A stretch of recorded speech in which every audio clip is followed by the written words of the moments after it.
শেষ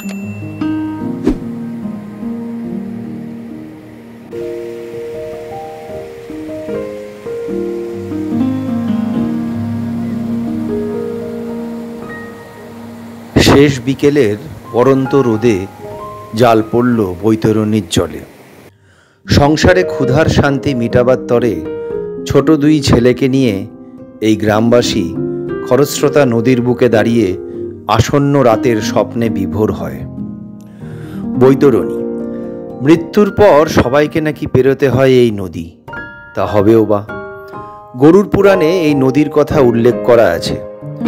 পুরাণ অনুসারে যমলোক থেকে ৮৬,০০০ যোজন দূরে বৈতরণী নদী প্রবাহিত হয়। কিন্তু এখানে সেই নদী ঘূর্ণিবৃত্তির ব্যবস্থা করে চলেছে আশেপাশের সব গ্রামের। ওই যে দূরের সবুজ বিল্ডিংটা, ওটা জল শোধনের ঘর। ওখানেই এই নদীর জল শোধিত হয়ে নোয়ামন্ডি টাউনশিপের জলের ব্যবস্থা করে। আমরা নেহাতি পর্যটক, ছবি তুলতে গিয়েছি। শীতকালে নাকি এই জায়গাটা একেবারে পাল্টে যায় পিকনিক পার্টির আধিক্যে। আশেপাশের সবাই এখানে আসে একটা গোটা দিন আনন্দে কাটাবে বলে। লালাভো আভায় বৈতরণীর জলে চিকচিক করে বয়ে যায় অজানার উদ্দেশ্যে। এখানে একটা জগন্নাথ দেবের মন্দিরও আছে পাশেই, অবশ্যই দেখা উচিত। আমার চোখ বারবার ওই বাবা ও দুই ছেলের দিকে চলে যাচ্ছে। কি জীবন বলো!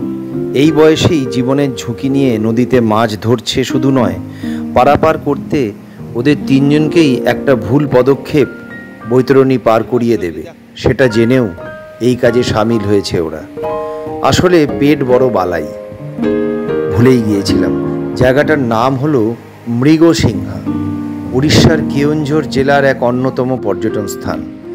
কেওনঝর থেকে 40 কিলোমিটার এবং নোয়ামুন্ডি থেকে 25 কিলোমিটার দূরে অবস্থিত।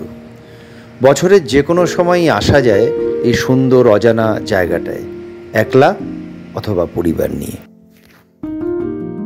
আরও অনেক স্বল্প পরিচিত জায়গা নিয়ে আসবো আপনাদের কাছে, এটা আমার অঙ্গীকার। শুধু একটা অনুরোধ সকলকে, আমার এই চ্যানেলটা সাবস্ক্রাইব করে আমাকে উৎসাহিত করবেন। সাথে পাশের বেল আইকনটা প্রেস করে রাখবেন আরও চিত্তাকর্ষক ও সম্পূর্ণ নতুন জায়গার সন্ধান পেতে। এবং কমেন্টসে গিয়ে জানাবেন কেমন লাগছে আরণ্যক শুভ চ্যানেল। ধন্যবাদ।